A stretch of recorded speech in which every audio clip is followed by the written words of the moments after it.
ولقد خلقنا الإنسان من سلالة من طين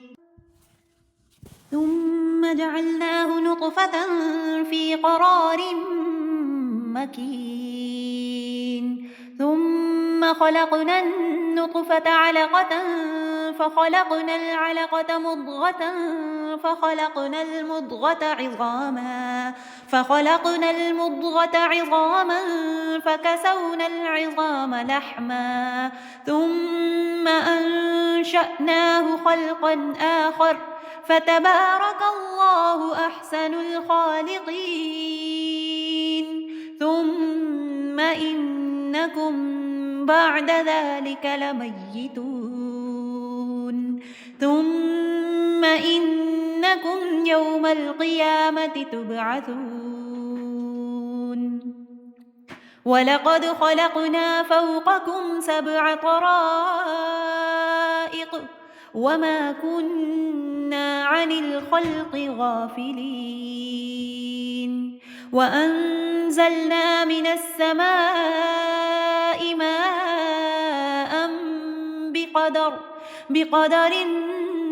فأسكناه في الأرض وإنا على ذهاب به لقادرون فأنشأنا لكم به جنات من نخيل وأعناب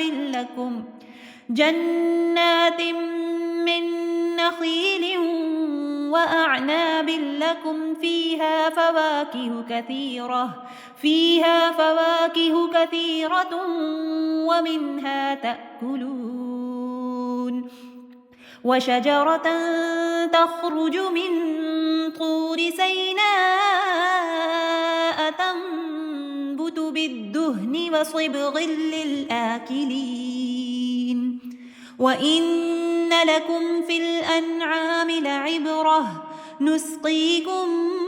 مما في بطونها ولكم فيها منافع كثيرة ومنها تأكلون وعليها وعلى الفلك تحملون